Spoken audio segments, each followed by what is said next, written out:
नमस्कार प्यारे बच्चों, कैसे हैं आप।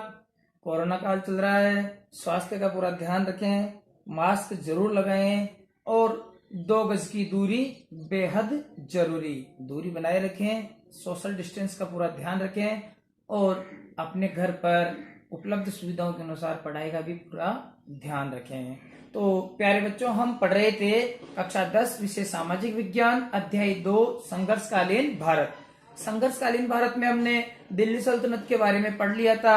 आज हम पढ़ेंगे मुगलकालीन भारत। दूसरी स्टेप है मुगलकालीन भारत। मुगलकालीन जो भारत के प्रारंभ हुआ वो कहां से हुआ? 1526 से। 1526 से पहले तक जो लोधी वंश था दिल्ली सल्तनत पर, तो 1526 में पानीपत नामक स्थान पर 1526 में पानीपत नामक स्थान पर मुगल शासक एक जो बाबर था उसके मध्य, और बाबर और इब्राहिम लोदी, इन दोनों के मध्य युद्ध हुआ और इस युद्ध में बाबर की जीत हुई, इब्राहिम लोदी की हार हुई और दिल्ली का जो सत्ता थी, दिल्ली की सत्ता वो मुगलों के हाथ में आ गई और मुगल साम्राज्य का स्थापना जो पहला संस्थापक हुआ वो कौन हुआ? बाबर।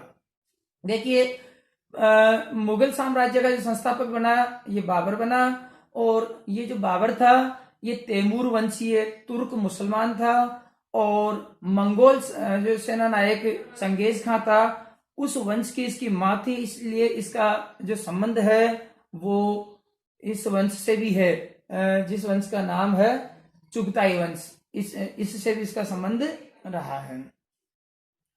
प्रारंभ में ये इसकी जो पिता की मृत्यु हुई उसके बाद प्रारंभ में इसने फरगना पर एक बादशाह नामक उपाधि धारण करके फरगना की गद्दी पर ये बैठा और गद्दी पर बैठने के बाद स्वयं को बादशाह घोषित कर दिया। बादशाह की उपाधि धारण करने वाला तैमूर वंशी ये प्रथम शासक था।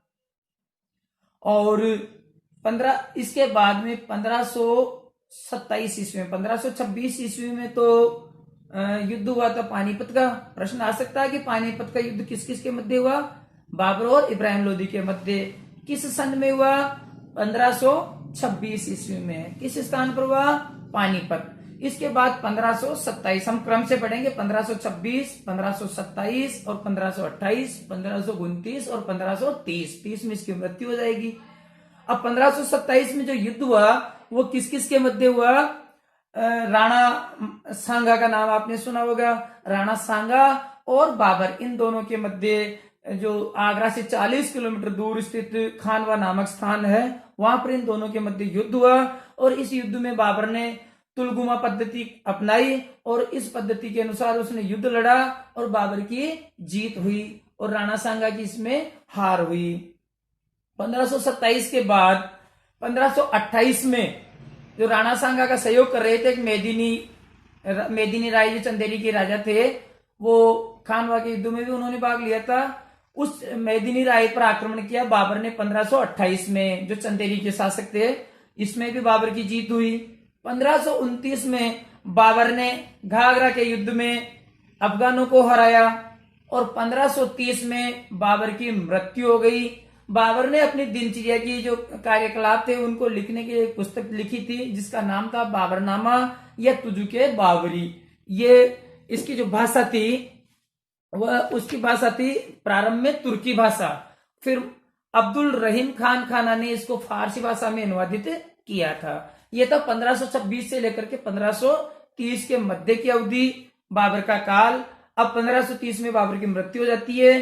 बाबर की मृत्यु के बाद उसका पुत्र जिसका नाम था हुमायूं वो शासक बना, वो हम अगली वीडियो में पढ़ते हैं।